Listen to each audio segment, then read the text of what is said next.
તો બનાસકાંઠા જિલ્લામાં વધુ એકવાર સંદેશ ન્યૂઝના અહેવાલની અસર જોવા મળી છે। કાંકરેજ પંથકમાં નર્મદાની મુખ્ય કેનાલ પર પ્રોટેક્શનની કામગીરી શરૂ કરી દેવાઈ।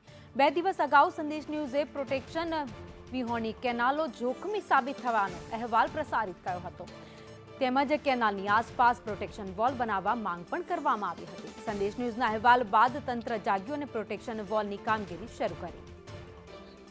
વધુ અપડેટ સાથે સંવાદદાતા ધવલ જોશી અમારી સાથે જોડાયા છે। ધવલ, બનાસકાંઠામાં પ્રોટેક્શન વોલ હવે બની રહી છે કેનાલની આસપાસ।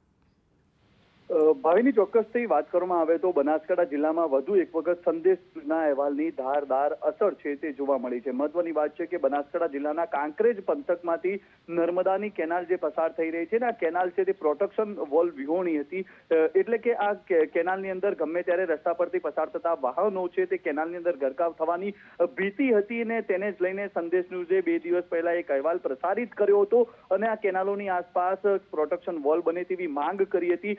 સંદેશ ન્યૂઝના અહેવાલ બાદ તંત્ર છે તે સફાળું જાગ્યું છે અને હવે છેલ્લા કેટલાય વર્ષોથી પ્રોટેક્શન વોલ વિહોણી કાર્યરત જે કેનાલો છે તે કેનાલોની આસપાસ હવે પ્રોટેક્શન વોલ બનાવવાની કામગીરી છે તે આરંભાઈ છે। મહત્વની વાત છે કે થોડા દિવસો પહેલા જ વાવ તાલુકામાં કેનાલમાં એક કાર ખાબકી હતી ને એક જ પરિવારના 4 લોકોના મોત થયા હતા। આ જે ઘટના બનીને તે બાદ સંદેશ ન્યૂઝે આ મુહિમ ઉપાડી હતી। જોકે સંદેશ ન્યૂઝના અહેવાલની અસર છે તે ત્યારે બનાસકાંઠા જિલ્લામાં જોવા મળી છે। બનાસકાંઠા જિલ્લાના કાંકરેજ વિસ્તારમાં જે કેનાલો પસાર થઈ રહી છે, પ્રોટેક્શન વોલ વિહોણી જે કેનાલો છે તે કેનાલોની આસપાસ હવે પ્રોટેક્શન વોલ બનાવવાની કામગીરી છે તે તંત્રએ આરંભી છે। ભાવિની, આભાર માહિતી માટે।